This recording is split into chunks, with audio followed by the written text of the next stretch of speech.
Cecilia, buenos días, bienvenida a la primera edición de En Perspectiva. Este es un proyecto que nace desde dos agrupaciones, el grupo de la editorial En Deuda y el Tanque de Pensamiento Lides, que su nombre formal es como Laboratorio para la Igualdad y la Equidad, de donde ustedes parten. Básicamente aquí vamos a charlar, vamos a divertirnos, pero la idea también es que generemos un diálogo intergeneracional entre nosotros en representación de los jóvenes y usted, que es una de las figuras públicas más importantes. Muchas gracias. Para mí es un verdadero placer. Eh, Creo que ese intercambio es muy importante para entenderlos a ustedes que tienen el futuro de este país en sus manos, un futuro que se ve muy complejo, pero de todas maneras es futuro, y que nosotros podamos contarles nuestras frustraciones y nuestros deseos de que las cosas cambien y cómo vemos algunas de las cosas. Me parece que ese intercambio intergeneracional es vital para el país. Ok, Cecilia, y nos encantaría comenzar por preguntarte acerca de las raíces de Cecilia, de dónde viene Cecilia y cómo se construye la Cecilia que conocemos hoy en día, porque sabemos que naciste en Bogotá, tienes un papá payanés, una mamá cartagenera, pero te criaste toda tu vida en Barranquilla. Entonces, ¿cómo fue ese proceso en tu niñez y tu juventud creciendo en Barranquilla que te forjó como la Cecilia que eres ahora? Y por ahí si nos puedes regalar de ñapita una historia de tu infancia o tu juventud, nos encantaría escucharla.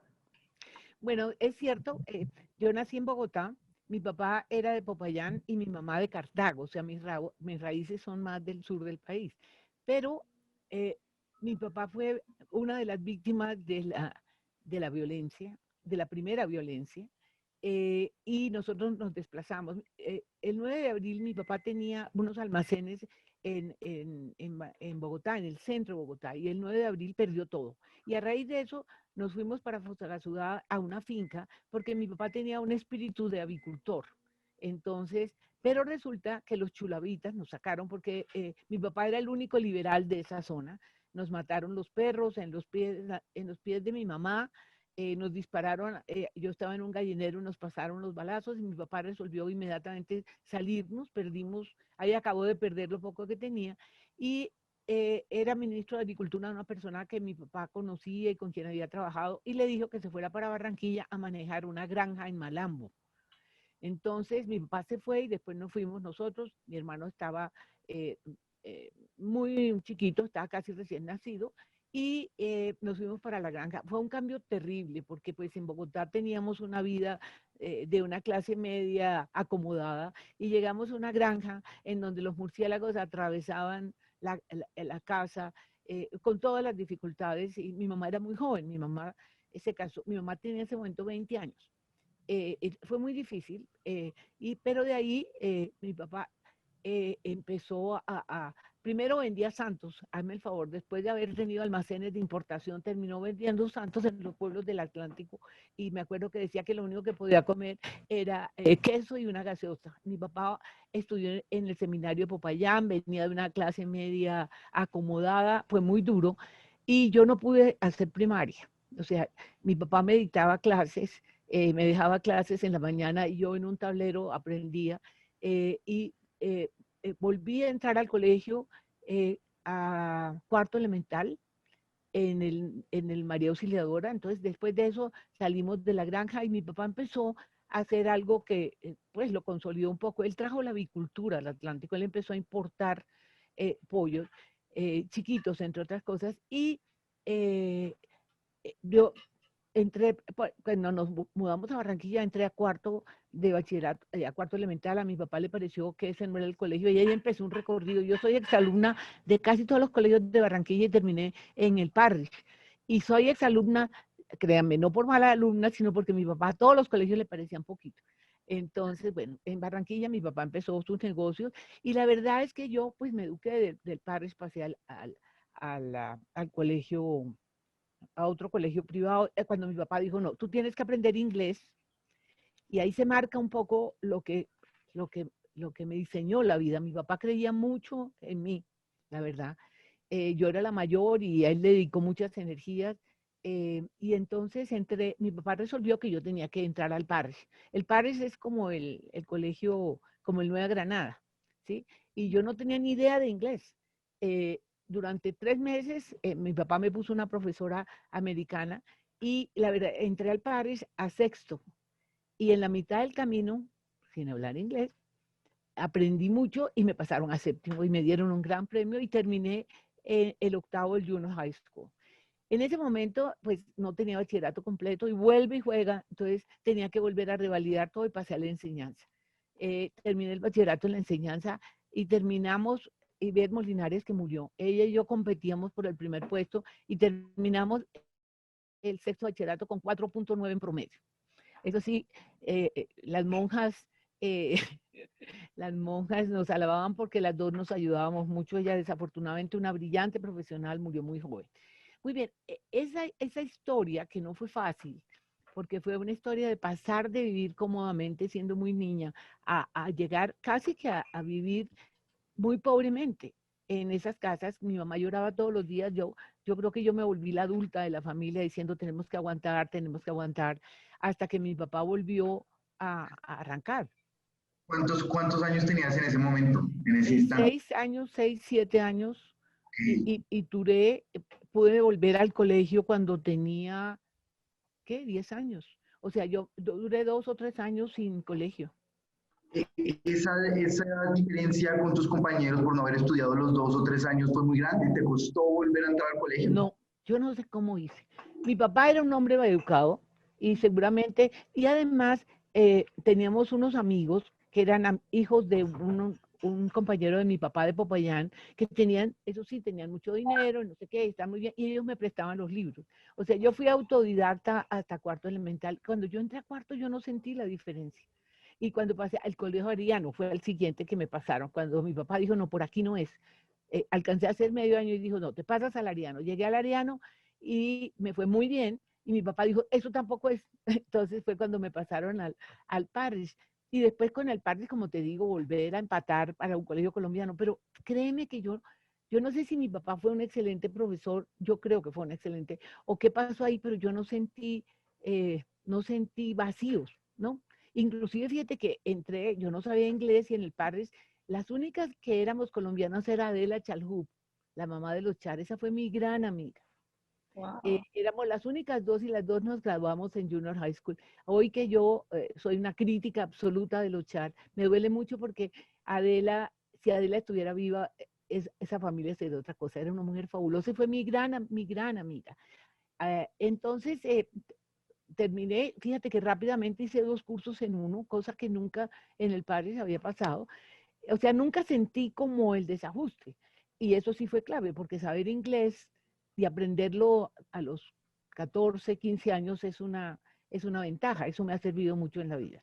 No, increíble. Bueno, entonces después de eso, preciso cuando ya las cosas económicas estaban bien, mi papá tenía una finca, inició toda la avicultura, teníamos una finca en Puerto Colombia, mi papá se enfermó.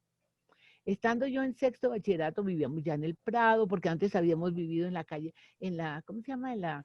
En una calle eh, pobre, donde mi papá consiguió que nos prestaran una casa muy linda, pero en un barrio muy pobre, y ahí hice todo mi colegio, cosa que no fue muy fácil, porque pues en el Parris estaban los ricos, ¿sí? Claro. Y yo vivía fuera donde estaban los ricos.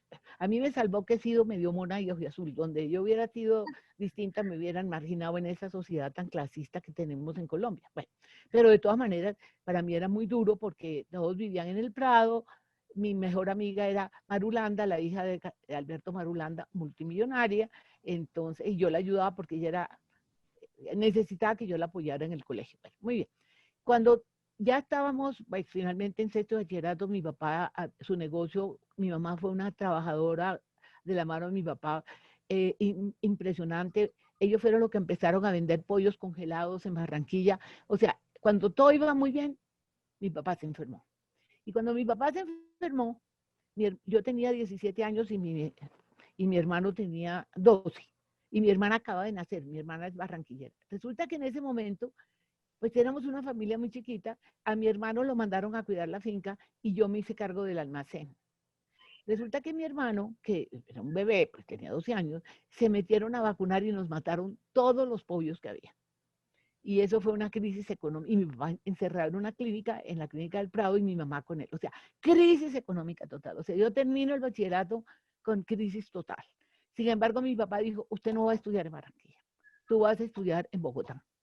Y con los 4 pesos que tenía, me acuerdo que mi mamá fue a la Casa Vargas y me compraron unos vestidos, porque antes no era el blue jean, uno tenía que ir con sastre, para ir a Bogotá. Llegué a los Andes tarde. Y entonces la única opción que tenía en los Andes era estudiar filosofía. Entonces me hicieron el examen en filosofía y yo dije, esto no me gusta. Entonces dije, no, yo no voy a estudiar una cosa que no me gusta. Y resulta que en ese momento crearon la Escuela de Administración Pública, que ustedes la deben escuchar. Bueno, acaban de crearla y el rector era de Popayán, compañero de juventud de mi papá. Entonces él le dijo a mi papá, mira, Carlos Arturo, si ella no quiere estudiar filosofía, ¿por qué no la traes que ella entre a la Escuela de Administración Pública y además le damos una beca de 300.000 pesos mensuales en un curso? Entonces mi papá dijo, no, métete a eso. Me pusieron en una, ay, me acuerdo que fue una de esas residencias universitarias que quedan en la tercera con la 26.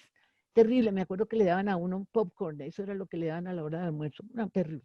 Bueno, ahí entré a la escuela. La Escuela de Administración Pública tenía los mejores profesores, todos eran de los Andes, pero la población la habían escogido, pues era una población muy llena de hombres, con unas diferencias muy grandes. Y resulta que el profesor de economía era Roberto Villavés.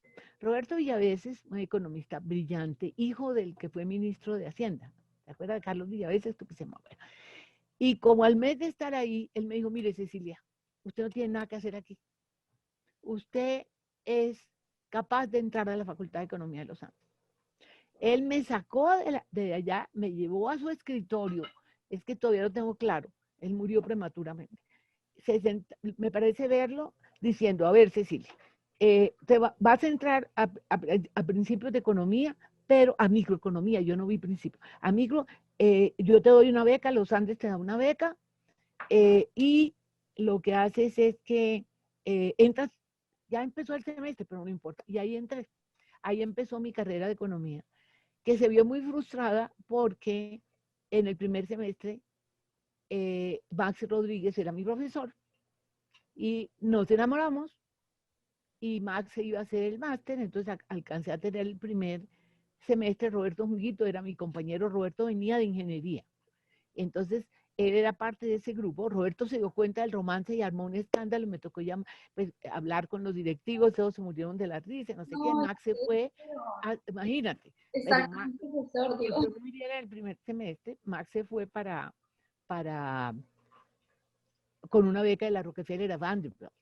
Y yo me quedamos, pues, eso fue un romance inmediato.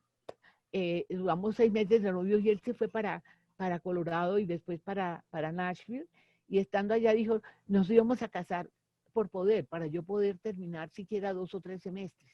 Pero resulta que él, yo creo que se aburrió en Estados Unidos. Dijo, no, casémonos. Y no hice sino 2 semestres. No nos casamos por poder, sino yo viajé a Nueva York, allá estaba mi suegra. Allá fue un matrimonio que terrible. Yo creo que yo he sido la novia más fea que ha habido en la historia, porque mis papás no me pudieron acompañar, mis papás estaban en una situación económica muy difícil. Me fui sola. Las tías de Max me compraron un vestido horrible, con la plata que yo llevaba de la novia más fea. A nadie le paraba bolas a la novia. Todo el mundo, mi suegra lloraba como si su hijo fuera a perder la vida, ¿sí? Ella nunca estuvo de acuerdo con ese noviazgo. Y nos fuimos a Vanderbilt y ahí se cortó la carrera. Duré 2 años, ahí nació María Claudia. A los 2 años regresamos y me tocó volver a empezar con una hija de 6 meses, empezar la carrera. Y empecé con el problema de que Max era el secretario general de la facultad. Entonces no podía tomar todos los cursos, porque yo no quería estar en los cursos con él, ni él tampoco. Eso me demoró. Y cuando estaba en tercer trimestre, quedé embarazada de Carlos, mi segundo hijo. Entonces yo creo que fui de las primeras mujeres que fue embarazada de los Andes, subiendo y bajando por esas escaleras, que es que todo lo que ustedes tienen ahora no tiene nada que ver, había que tomar cursos en la capilla, que era congelada, y uno ya embarazado, yo andaba con un frasco de alcohol. Bueno, muy bien. Tuve, tuve profesores fantásticos que marcaron mi vida. Bueno, apenas terminé ese semestre, Carlos nació en marzo, obviamente no pude regresar el semestre siguiente, yo casi que no termino esa carrera. Entonces paré un semestre y volví en agosto con una niña de 2 años y un bebé recién nacido. Un momento. Entonces, ¿Y quién cuidaba a los niños cuando usted volvía a la universidad? ¿O cómo hacía? mi mamá hizo una cosa muy generosa y es que la persona que nos ayudaba en la casa y que se crió con nosotros me la mandó a Bogotá.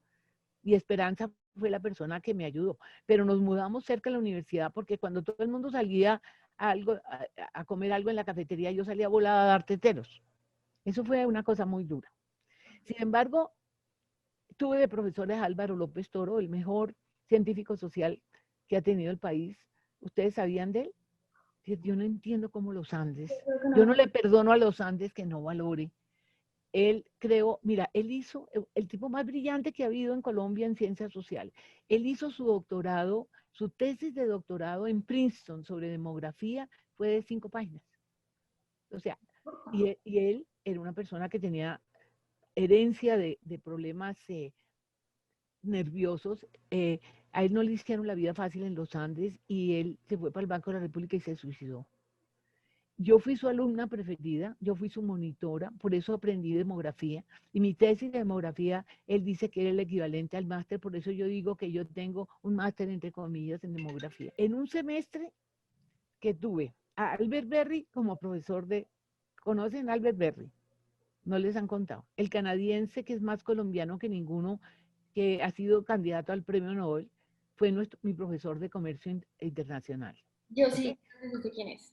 Sí. Bueno, Álvaro López Toro, que debía, el SEDE debía tener ese nombre. Yo no entiendo cómo él que creó la única unidad de demografía que hubo en su época, que la creó Álvaro López Toro, que escribió los libros más maravillosos sobre la colonización en Antioquia, él era paisa, pero además hizo una cosa fantástica que fue la consolidación de todos los censos de población. Yo nunca he entendido cómo los Andes no ha valorado, sobre todo la Facultad de Economía, su nombre. Miguel Urrutia era mi profesor de sindicalismo y otra persona, no me acuerdo el apellido, me daba historia económica. Saqué 5 en el semestre, con 2 niñitos. O sea, cuando todo el mundo rumbea, cuando alguien me gallinacía, decía, no se metan con ella, que es la esposa del secretario general de la facultad. Cuando todo el mundo rumbeaba, yo daba tetero. Eso es muy duro.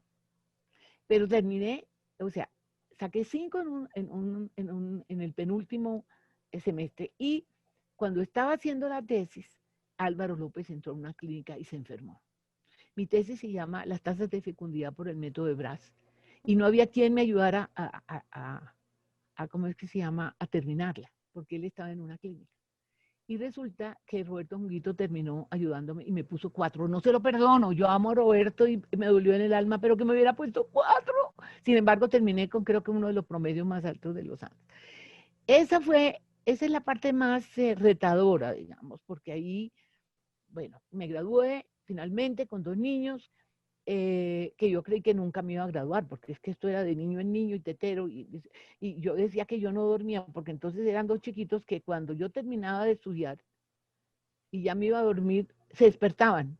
María Claudia le tiraba el chupo a Carlos, o Carlos le tiraba el chupo a María Claudia, y hasta ahí llegaba. Yo tenía unas ojeras, yo me gradué con una cara de drama porque fue muy duro. Estudiar con niños chiquitos, a pesar de que tuve esta persona que fue clave en la vida, Esperanza, me ayudó a criar a mis hijos. Bueno, y ahí empecé, el profesor López me nombró monitora de su curso y él creó el Centro de Demografía y éramos Roberto, Honguito, un economista Pérez que se suicidó,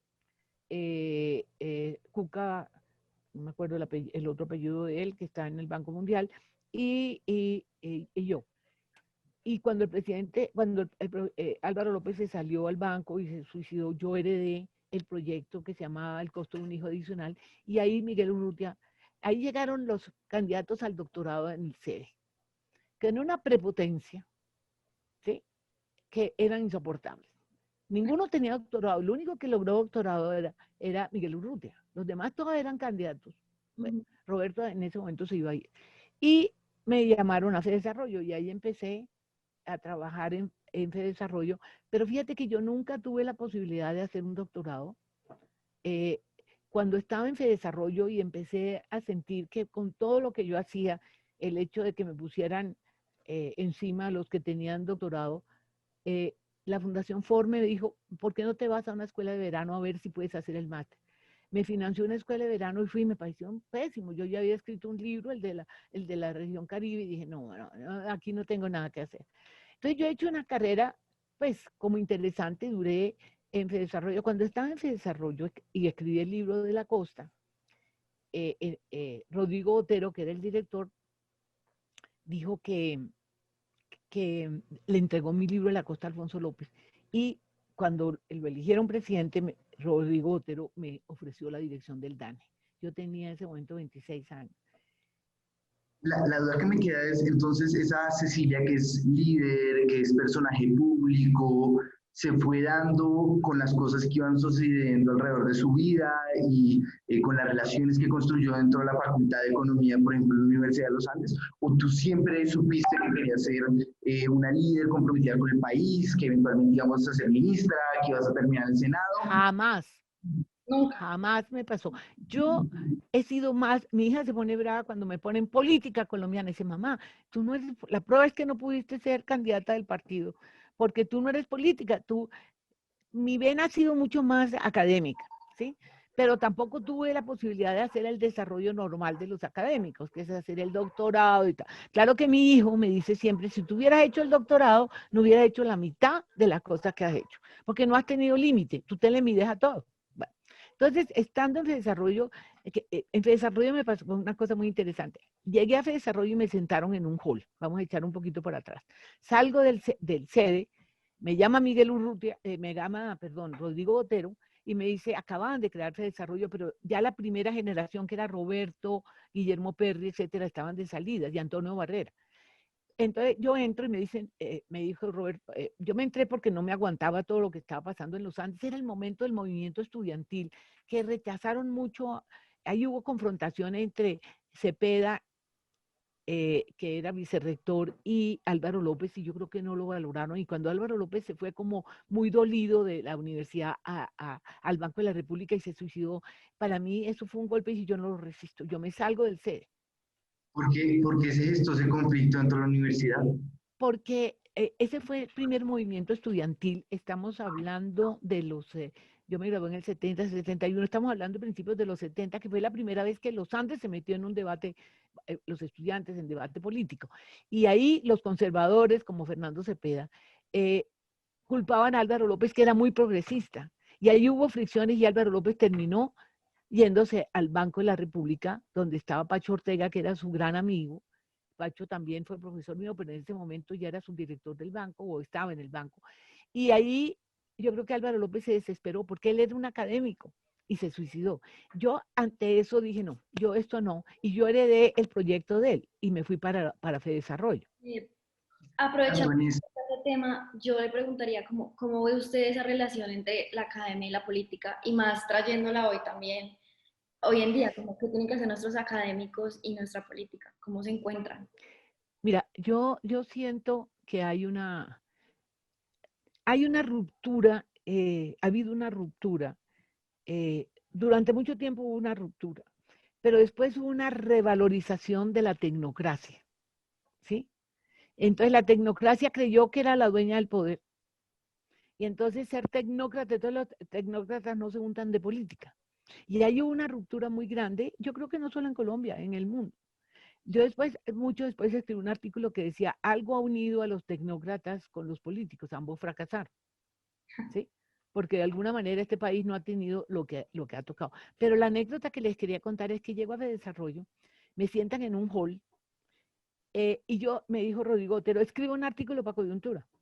Y escribí un artículo que se llama La mitad del país sostiene a la otra mitad, porque yo venía de estudiar demografía. Escribí el artículo, se lo entregué a Roberto, y abro el Tiempo y decía, primera página del Tiempo, la mitad del país sostiene a la otra mitad. Firmado Rodrigo Otero. No. Mira, la rabia, yo, porque allá se suponía que nadie firmaba, pero Rodrigo Botero y Gómez Otálora, que era el otro, el papá de Hernando Gómez, ellos dos aparecían como firmando eso. Eso a mí me dio muy duro, pero ellos sacaron después una separata que no leyó nadie que decía Cecilia López. Pero esto es un poco para que veas cómo funcionaban las cosas. Cuando Rodrigo Botero pasó a ser ministro, me llamó y me dijo, yo quiero que usted sea la directora del DANE. Y el título es, joven ama de casa costeña maneja las cifras. Dije, no, terrible. Además, mi matrimonio, que no iba muy bien, me dijo, si tú te vas para allá, Max era subdirector de ICETEX. Me dijo, no, tú directora del DANE y yo subdirector de ICETEX, no. Entonces no acepté ese cargo. Pero al año se acabó mi matrimonio y me quedé en Fedesarrollo.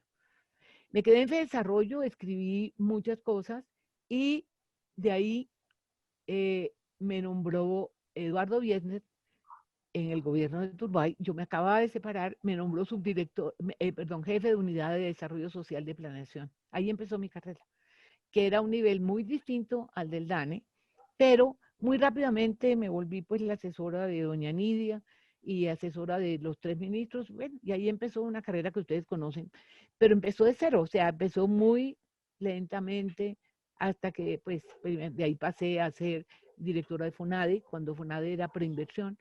De ahí cuando nombraron viceministras, en el gobierno de Betancur me ofrecieron 3 viceministerios. Afortunadamente Roberto fue el primero, por eso fui viceministra de Agricultura.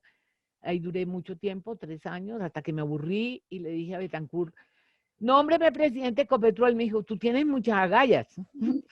Me nombró embajadora en Holanda. De ahí pasé a la OIT en Chile y de ahí volví directora del seguro.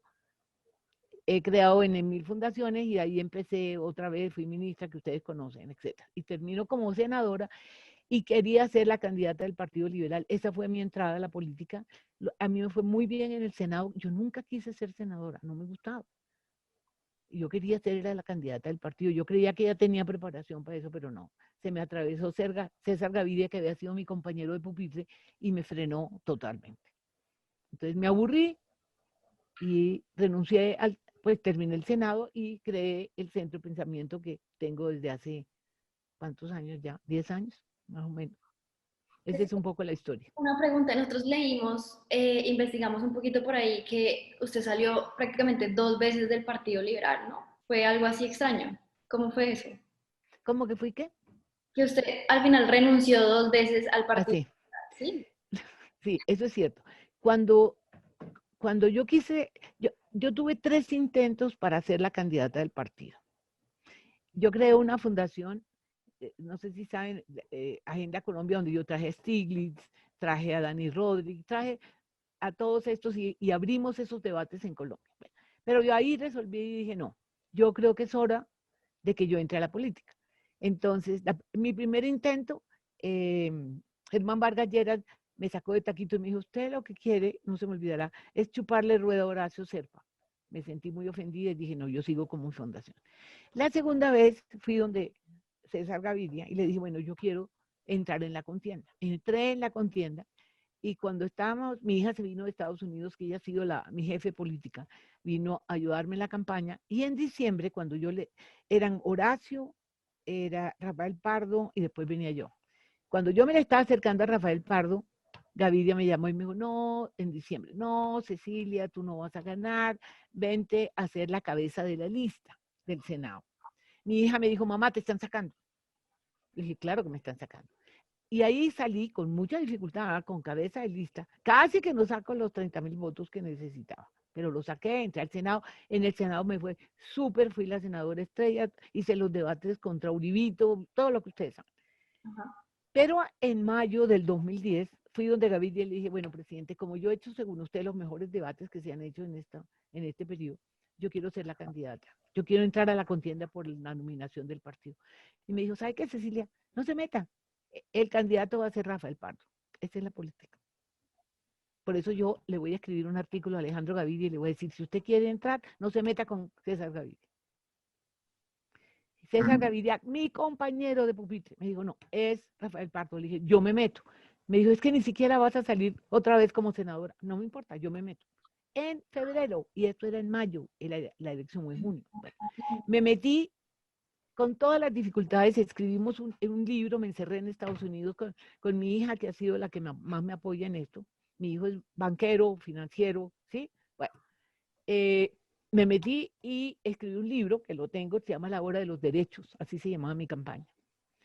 Imagínate una campaña con un libro escrito, ¿quién hace eso aquí? Bueno, en todo caso tuvo mucho éxito, pero algo pasó. Empecé a recorrer el país y empecé a encontrar que la sede del Partido Liberal, el único que aparecía era Rafael Pardo. Entonces, perdón un momentico, Ana me contesta. El único que aparecía era Rafael Pardo. Entonces, no solamente no quedé ni de segunda ni de tercera, quedé de cuarta. Y además, un mes antes, como me estaba yendo bien, un mes antes, ¿sabes lo que hizo Gaviria? Abrió la posibilidad de que nueva gente entrara a participar por la nominación del partido. Entraron 4. Alfonso López, Alfonsito López, Iván Marulanda, 2 senadores más, o sea, yo quedé de cuarta. Ahí sí dije, ni un minuto más. Mi hija me llamó y me dijo, tienes 5 minutos para renunciar al Partido Liberal. Y ahí me di cuenta, primero jugaba lo de género, pero también jugaba esta cosa oscura, nebulosa, que es el Partido Liberal. Ahí renuncié. Como te digo, mi hija me dijo, tienes 5 minutos para renunciar, renuncié y me fui a crear el CISOE. ¡Mi tormento! El tormento, María Claudia, ahí está pasando.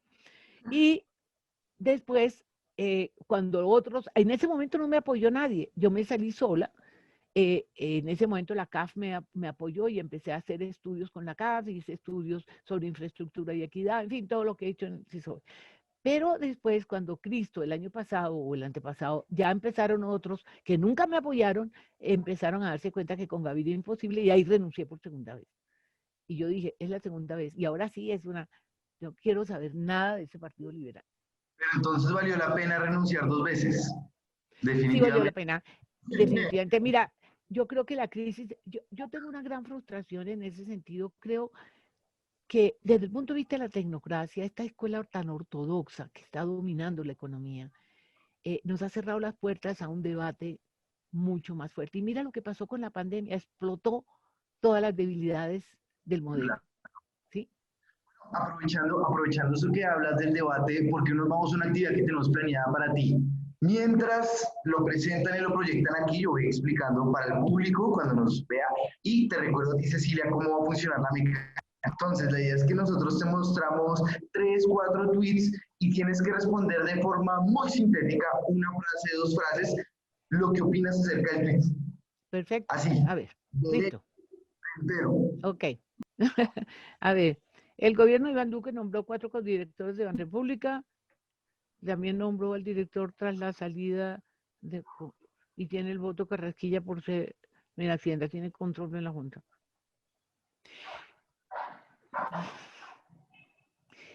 A los economistas les falta un elemento fundamental y es distinguir la crítica, no distinguir la crítica de la deslealtad. Por eso no reaccionan. Ok, válido. Siguiente. Siguiente tweet. Pam, pam, pam, pam, pam, pam. Ahora lo leo yo. El presidente Joe Biden y Kamala Harris anunciarán mañana los primeros pasos para prohibir el fracking en terrenos federales de Estados Unidos. Mientras tanto, en Colombia, Iván Duque y Marta Lucía Ramírez pretenden condenarnos a la contaminación y la muerte. Recapaciten. La ortodoxia está comprometida con el modelo minero energético y lo ambiental no aparece en su debate. Por eso siguen con el fracking. Ok, categórica esa respuesta. Juan Alberto Londoño Martínez, gobierno de Iván Duque ha realizado un esfuerzo inmenso para lograr un incremento real del salario mínimo. En lo que va corrido de su gobierno, el aumento descontado, la inflación es superior al 7%. Salario mínimo más subsidio de transporte supera el $1.000.000. Esa es una de las grandes mentiras del presidente Duque, porque eso es falso. El subsidio de transporte no es parte del salario y se lo dije en todos los tonos. No engañe a los colombianos. Bueno, ahí está. Siguiente tweet. Este a mi modo de ver, el más divertido. Colombia, niño bonito con la OCDE y Colombia, niño feito con COVAX. ¿Con qué? ¿Con qué? Con COVAX. Colombia, la mitad de la población es el niño no bonito. Tenemos un nivel de pobreza del 50% y a los economistas ortodoxos eso no los conmueve. Siguen empeñados en el PIB, en no aumentar la deuda externa. La economía colombiana, los economistas ortodoxos son insensibles a los problemas sociales y a los problemas ambientales. Ok. Y ya el último tweet. Por eso me odian. Martín Jaramillo Y hay N. economistas justificando los delirios de Petro de imprimir billetes. Pero hay que Para financiar gasto corriente ad infinitum, comparándolos con el quantitative easing de compra de bonos públicos o los préstamos del Banco de Inglaterra. Préstamos temporales. Ni ortodoxo ni responsable. Y eso que has utilizado la palabra ortodoxia con todos los tweets. Entonces, supongo que será interesante esta respuesta. Yo creo que aquí los economistas ortodoxos son muy malos políticos. Yo respeto la ortodoxia, pero me parece que el gobierno ha sido mezquino. Y si no, mezquino con los costos sociales que está viviendo el país. Entonces, yo respeto que no insistamos en que el banco emita, pero el gobierno debe endeudarse mucho más, porque hoy aparece entre los gobiernos más mezquinos con los vulnerables en toda América Latina. Entonces, yo creo que hasta ahora en nuestra entrevista hemos tocado medianamente el tema de género, lo hemos tenido como en atisbos, pero realmente nos interesa preguntarte ahora por una de las políticas que fueron más importantes cuando fuiste senadora en el 2011, y es la inclusión del trabajo de cuidado en el sistema de cuentas nacionales. Eh, ¿Crees que eso fue un punto decisivo para la equidad de la mujer en Colombia? Creo que, mira, mi gran compromiso hoy es que la economía del cuidado no remunerado pase a ser un sector productivo de la economía. Eso es romper con la ortodoxia económica de los últimos 200 años. Por un punto. Y eso se hace cuando el Estado y el mercado asuman el cuidado y saquemos el cuidado no remunerado del hogar. Ese es mi lema y eso es lo que estoy tratando de demostrar. Y esto produce unos impactos económicos y sociales muy grandes. ¿Por qué? ¿Qué pasa con la mujer? Mira, la pandemia destrozó la política de equidad de género. Todo lo que hemos hecho durante los últimos 100 años murió.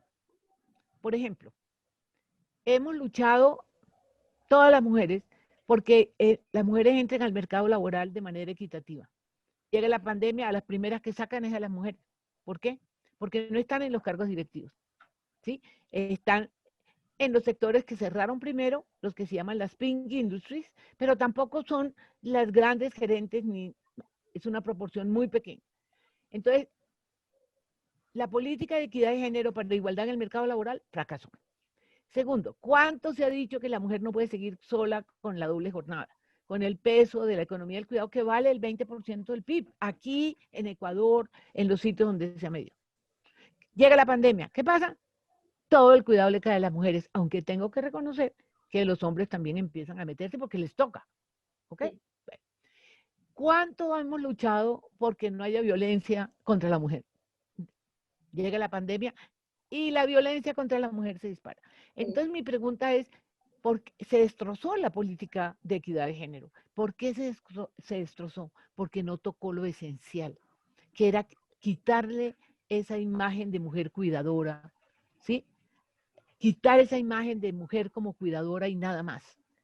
Porque eso no solamente te dice que eres la única que tiene que hacer ese trabajo en el hogar, sino que además es el techo de cristal en el mercado. Tú estuviste en ese seminario, ¿te acuerdas que dijimos que las economistas, todas tenemos un techo? Mira, yo estoy aburrida del micromachismo de mis colegas economistas, son insoportables. ¿Sí? Entonces, el tema ahora es que hay que cambiar el discurso. Lo que hay que luchar ahora es por la autonomía económica de las mujeres. ¿Y cómo se logra eso? Ya las mujeres se educaron. Ya hay equidad en educación en términos de asistir al sistema. Ya hay equidad en salud. Las mujeres vivimos más que los hombres. Tenemos más años de vida saludable. Y Y estudiamos, sin embargo, también estudiamos. exacto, claro. Y resulta que a la hora del mercado laboral tenemos una brecha de un 40% para lograr equidad. Y en la participación política nuestra brecha es del 80%. Entonces, ¿cómo rompemos esas brechas? Estos son datos de Harvard, del Gender Gap de Harvard, de 2020. ¿Cómo rompemos eso? Quitándole el cuidado a la mujer y a la mujer enseñarle que una cosa es la actividad y otra cosa es el amor, porque existe la idea de que si uno no le cocina a los hijos es porque no los quiere. Si uno no tiende la cama es porque no quiere al marido. Perdónenme. Una cosa es tender la cama y otra cosa querer al marido. Es decir, eso de los sentimientos, que fue la forma como desde Adam Smith los economistas han dicho, no, es que el cuidado tiene sentimientos. Y la que le puede poner sentimientos es la mujer. Mentira, eso no es cierto. Todas esas actividades, la economía del cuidado, que se llaman las actividades del cuidado que pueden hacer terceros, todas las pueden hacer terceros. El mercado puede asumir una parte y el Estado una parte. Al quitarle ese peso a las mujeres, las ponen en un nivel en donde van a competir con los hombres. Ya tienen la educación y tienen la salud, solo necesitan las oportunidades. ¿Qué es lo que estoy haciendo? Voy a usar un instrumento, estoy usando un instrumento economicista, un modelo de equilibrio general, al que le estamos metiendo el cuidado para demostrar que si tú le quitas el cuidado y el Estado asume una parte y el mercado asume una parte, aumenta la participación de la mujer en el mercado laboral, aumentan los salarios, mejora su productividad, pero al mismo tiempo el Estado y el mercado demandan mano de obra para asumir el cuidado, no solamente el cuidado asistencial, todos necesitamos cuidado. El mercado puede crear innovación, los robots para limpiar la casa, todo eso genera una dinámica económica. Entonces yo, con mi idea de sacar el cuidado del hogar, el cuidado no remunerado, y meterlo en el Estado y el mercado, lo que quiero demostrar con el modelo de equilibrio general es todo lo que se están perdiendo las economías al despreciar eso como un nuevo sector productivo. Tengo los dos fines. Tiene mucho sentido. Cecilia, yo también te quería preguntar acerca de otro tema que has desarrollado durante tu trayecto como personaje en la vida pública, y es con respecto a la lucha que has dado en contra de las brechas que existen entre lo rural y lo urbano. Digamos que para muchos de los ciudadanos que viven en la ciudad, no hay una verdadera repercusión de la existencia de la desigualdad entre los centros urbanos y el campo. Porque es algo que deberíamos tener en mente y porque para nosotros, por ejemplo, los citadinos Te debe volvió a ser algo... dañar la comunicación. Aló. Acá. Sí te entendí. No, lo entendí. Les voy a contar una anécdota. Yo estaba en el DANE cuando el director del DANE en ese momento le presentó al presidente Santos los resultados del censo agropecuario. El censo agropecuario del 2014 se había demorado décadas en hacerse. Creo que el anterior fue en los 70. Bueno, cuando el director del DANE le mostró al presidente Santos los resultados del censo agropecuario, el presidente Santos se desencajó. ¿Por qué? Ese censo demostró, primero, los niños de 0 a 5 años de poblaciones dispersas no saben lo que es una guardería. No tienen idea de qué es una guardería. Los muchachos de 12 a 14 años están fuera del sistema educativo trabajando. Las mujeres se salieron del campo. Hay mucho más hombres y mucho más jóvenes. Hay gente mayor y gente muy joven. La gente en edad de trabajar se salió, más las mujeres que los hombres. El nivel de analfabetismo de los viejos del campo, de las poblaciones de los adultos mayores, puede llegar hasta el 20%, cuando el analfabetismo en Colombia, en las ciudades, ya casi no existe. ¿Sí? Entonces, lo que quedó claro es que la brecha rural-urbana es una realidad. La población rural, mucha, está viviendo con indicadores del siglo XIX, cuando tenemos centros de modernidad en las ciudades. O sea, ¿qué pasa? La política, y ahí hay unos problemas muy de fondo que nadie ha querido tocar. Uno de los más graves es la concentración de la tierra. Ustedes saben cuál es el Gini de la tierra, es 0.89. Cuando uno, ustedes lo saben, quiere decir que una persona tiene toda la tierra. Sí. O sea, ustedes saben que ya entre el aumento de predios de más de 1.000 hectáreas, hoy los campesinos, muchos no tienen minifundios, sino microfundios. Pero, ¿Puede Cecilia, haber, puede haber igualdad con esa situación? no, claro que no. Sin embargo, yo te querría preguntar a ti, Cecilia, desde tu conocimiento y tu trayectoria, si han habido tantas reformas agrarias, ¿por qué no se han visto los resultados en este país? Cuando uno estudia, hubo una en el siglo XIX, hubo una con López Pumarejo, hubo otra más adelante. ¿Qué pasó? Mira, el problema del agro es un problema político. En el agro, con muy pocas excepciones, que son la palma africana, las flores, ahora el aguacate Hass, el banano, el resto, ahí no hay capitalismo, ahí hay una estructura feudal. ¿Cómo es posible que el grueso de la frontera agrícola del área andina esté en una ganadería extensiva, donde uno ve, yo lo describo de esta manera, uno ve una cabeza de ganado cada hora en unas tierras terriblemente fértiles? El grueso de la tierra fértil está en una ganadería extensiva. ¿Y quiénes son los dueños? Los políticos. O sea, ahí hay una dimensión política intocable, porque el centro del país, y esto es un pecado de todos los presidentes, con tal de no tener que meterse en las regiones, le han otorgado a esos políticos regionales todo el poder. Y esa gente es la dueña de todas esas tierras, o por lo menos consigue su poder de los dueños de esas grandes extensiones inexplotadas. Entonces aquí no hay interés en hacer una reforma agraria. Miren lo que pasó con Chicoral. Carlos Lleras estaba absolutamente decidido. Pastrana llegó y ¡pum! El acuerdo de Chicoral, que toda la élite colombiana, no solamente la regional, la élite colombiana apoyó el pacto Chicoral que mató la reforma agraria. Y de ahí en adelante, ahorita, ¿qué están tratando de hacer? Ahorita es peor porque el punto 1 de La Habana es la reforma rural integral. Y eso ha sido la maldición en este gobierno. Porque como aquí no quieren hablar de reforma, como aquí no quieren hablar de paz, entonces aquí se paralizó totalmente lo que puede ser una reforma rural. Acuérdense que hubo una misión de transformación del campo, estoy hablando, una misión de transformación del campo que presidió José Antonio Campo, donde estuvimos 3 exministros, Roberto Junguito, Juan Camilo Restrepo y yo, y todos los intelectuales y los campesinos. Y todo. ¿Qué pasó? Se le entregó a Santos en diciembre de 2015 una estrategia muy clara para reactivar el campo, que incluía distribución de la tierra, todo lo que después se ha dicho. ¿Qué pasó? Como fue en el gobierno de Santos, eso murió. Se perdió un ejercicio de 2 años en donde participó el gobierno de Santos, los intelectuales, los exministros, muertos. Están en unos libros archivados en Planación Nacional.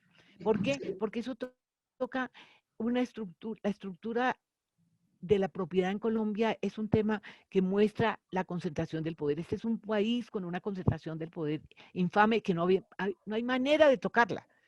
¿Sí? Sí, cierto.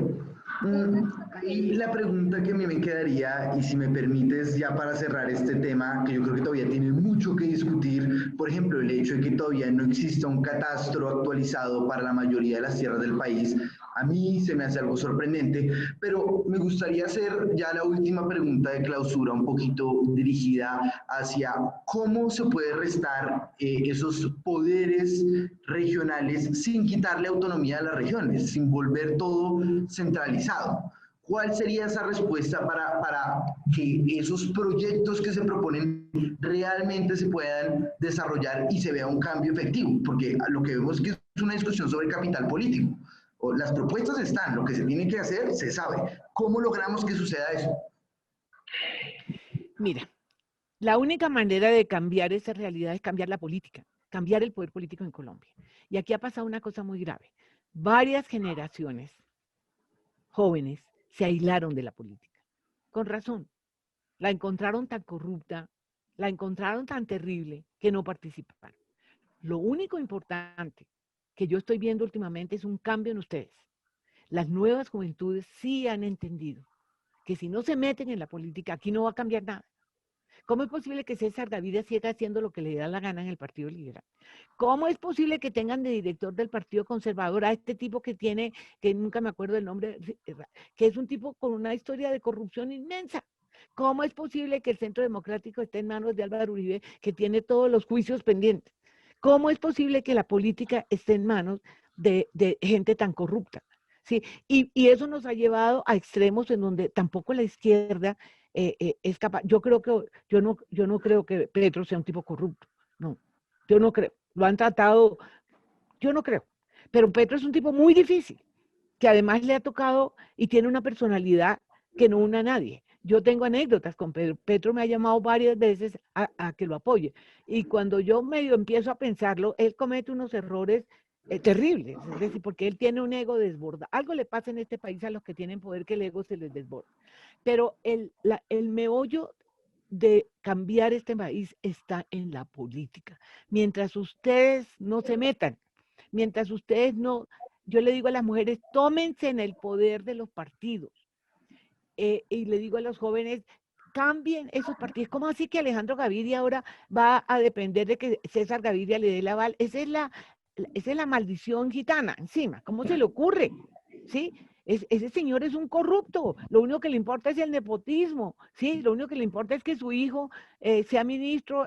Mira, yo conozco a César Gaviria, ¿alguien ha averiguado en qué momento César Gaviria se volvió multimillonario cuando no tenía un peso? ¿Alguien se ha preguntado dónde están las grandes fortunas? ¿Por qué Álvaro Uribe tiene una finca de no sé qué tantos miles de millones, miles de hectáreas? ¿Sí? ¿Por qué? Porque aquí esas cosas no se preguntan. Entonces, si ustedes me piden a mí un consejo, los jóvenes o se meten seriamente a crear nuevos partidos. Mire, yo fui parte de un grupo que trató de crear un nuevo partido que se llamaba Pido la Palabra. Logramos armarla, pero detrás de todo esto estaba Sergio Fajardo. Y cuando Sergio Fajardo vio que eso no le servía, lo destruyó. Yo eso no se lo perdono a Sergio Fajardo, porque ahí estaban Antanas Mocus, estaba José Antonio Campo, estaba Manuel Rodríguez, estaba Salomón Kalmanovich, estaba todos estos profesionales que hoy tienen renombre en el país, que han sido personas transparentes, pues que uno esté de acuerdo o no esté de acuerdo, gente progresista, ¿sí?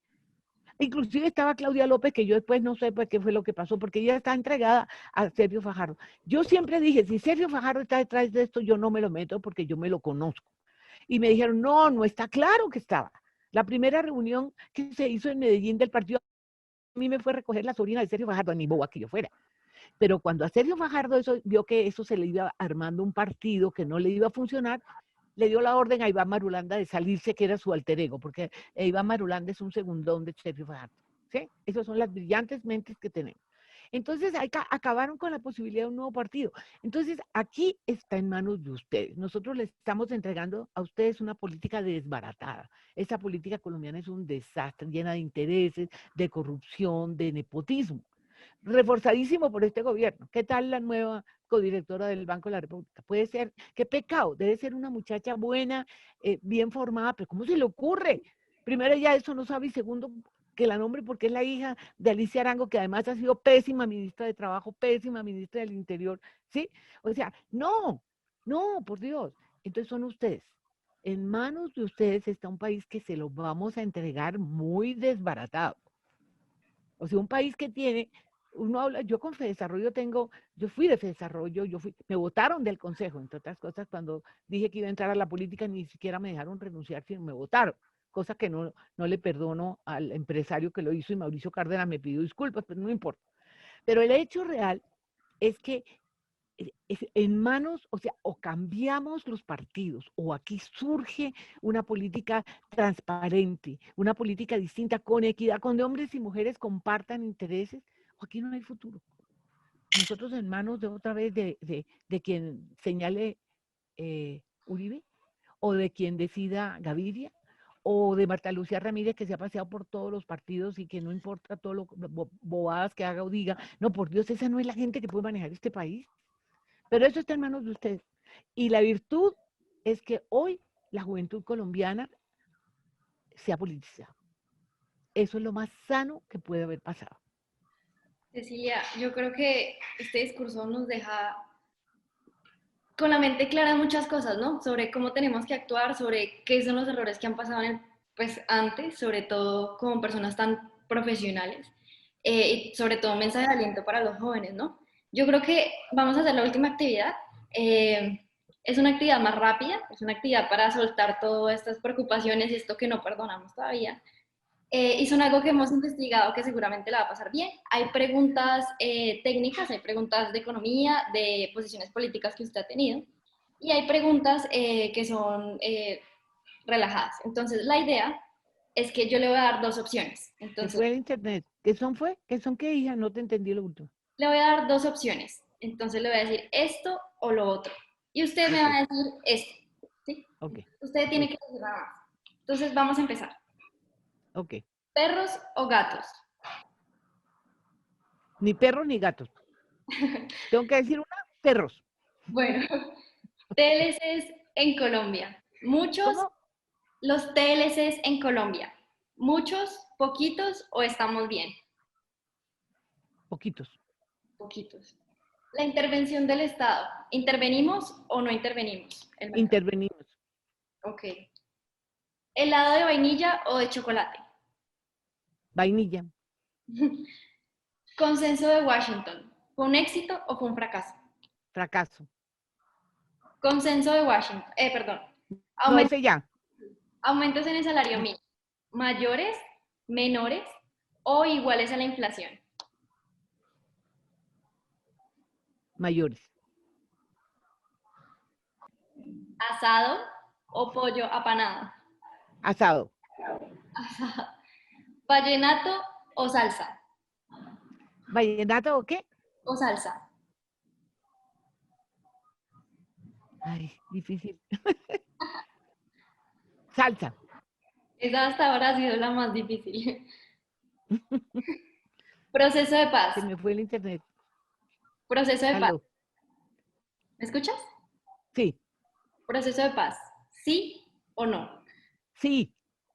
Sí. Eh, esta es chistosa. ¿Junior o millonarios? Millonarios. Eh, El junior, el junior es de los Char. Y finalmente, aumento en el salario de los congresistas. ¿Mucho, poquito o bien? Poquito. Muy bien. Creo que eso sería todo el día de hoy. Más bien la ñapa, Cecilia, cuéntenos qué libro le recomendaría ahorita a los jóvenes o qué libros está leyendo en este momento.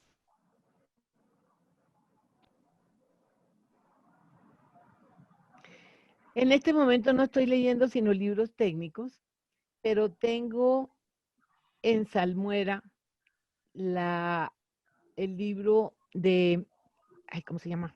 Eh, eh, Tengo en salmuera el libro de Obama, que no lo he podido leer porque estoy clavada leyendo cosas técnicas, pero ese libro lo tengo en salmuera. ¿Por qué? Porque Obama dio una linda definición de la política y a mí me parece que es una figura política que amerita que se conozca.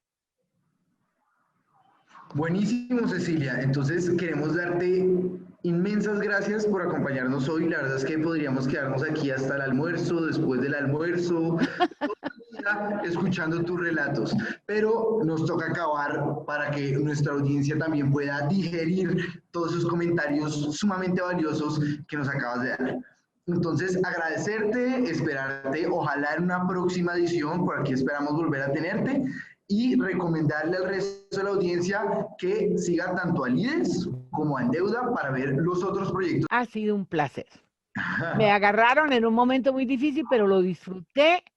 Estoy lista para cuando quieran.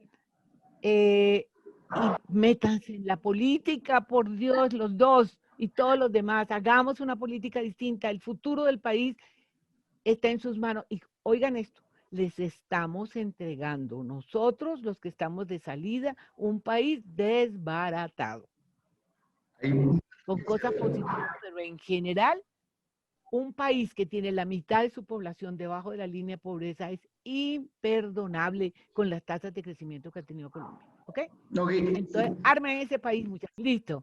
Un placer, muchachos. Cecilia, de A ti, Cecilia. muchísimas gracias. Que disfrutes, Tabio. Saludes a tu hija. Muy En bien. verdad, muchas gracias. Un gran beso. Chao. Chao y mucha suerte.